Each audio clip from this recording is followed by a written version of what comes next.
चलिए अब आपको बता दें कि एमपी में तबादला नीति का ड्राफ्ट तैयार हो गया है पूरी तरह से। रक्षाबंधन के बाद तबादलों से बैन हटेगा।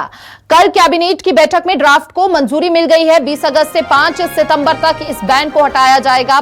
तबादला नीति में शिक्षा विभाग का ड्राफ्ट शामिल नहीं किया गया है। जिले के भीतर प्रभारी मंत्री के अप्रूवल के बाद ही हो सकेंगे तबादले। तो यह बड़ी जानकारी इस वक्त आपको दे रहे हैं। 20 अगस्त से 5 सितंबर तक इस बैन को हटाया जाएगा। ये बड़ी जानकारी इस वक्त आपको दे रहे हैं। तबादला नीति में शिक्षा विभाग का ड्राफ्ट शामिल नहीं है। ये बड़ी जानकारी इस वक्त प्रभारी मंत्री के अप्रूवल के बाद ही तबादले अब हो सकेंगे।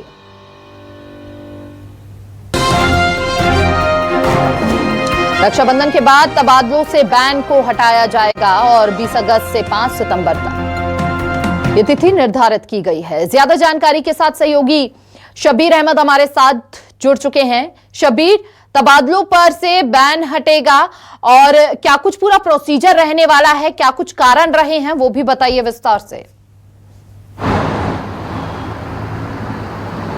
देखिए हिमानी, बात की जाए तो मध्य प्रदेश के हजारों सरकारी जो कर्मचारी हैं उनके लिए ये खुशखबरी है, क्योंकि लंबे समय से वो इंतजार कर रहे थे कि तबादले से बैन हटे। और सरकार दूसरी तरफ जुटी हुई थी कि ड्राफ्ट तैयार करने के लिए कि किस तरीके से तबादले किए जाए, और ड्राफ्ट तैयार हो चुका है। 20 तारीख को मोहन कैबिनेट की बैठक होगी भोपाल में, मंत्रालय में सुबह 11 बजे के आसपास, और जो ड्राफ्ट तैयार किया गया है तबादले नीति का वो उसको कैबिनेट में रखा जाएगा और तमाम मंत्रियों को बताया जाएगा। फिर उसके बाद कैबिनेट से अंतिम मोहर लगने के बाद उसे ये कह सकते हैं कि लागू कर दिया जाएगा। और इन सब के बीच सवाल सबसे बड़ा ये है कि तबादला नीति रहने कैसे वाली है।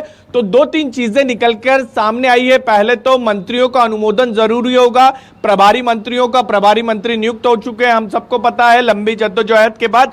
तो उनकी जो जिले में जहां पर भी ट्रांसफर पोस्टिंग होगी वहां के जिला प्रभारी मंत्री के आपको इजाजत लेनी होगी, यानी अनुमोदन जरूरी रहेगा। इसके अलावा किसी भी विभाग में हिमानी बात की जाए तो 20% से ज्यादा ट्रांसफर नहीं होंगे। और इसके साथ साथ कितने दिन के लिए खोला जाएगा तो बताया जा रहा है 15 दिन के लिए ट्रांसफर पोस्टिंग को खोला जाएगा कि आप एक विभाग से दूसरे विभाग में माफ कीजिएगा एक जिले से दूसरे जिले में ट्रांसफर ले सकते हैं। लेकिन इन सब के बीच शिक्षा विभाग में सबसे ज्यादा हम देखते हैं कि एक्सरसाइज या फिर सबसे ज्यादा तबादले के लिए सिफारिश आती है और तबादले के लिए आवेदन दिए जाते हैं। तो अभी जो जानकारी निकलकर हिमानी सामने आ रही है कि शिक्षा विभाग को इसमें शामिल नहीं किया गया अलग से। और अब इंतजार रहेगा कि आखिर शिक्षा विभाग के अधिकारियों को कब राहत मिलेगी इस पूरे मामले में। बहुत बहुत शुक्रिया आपका शबीर, तमाम जानकारी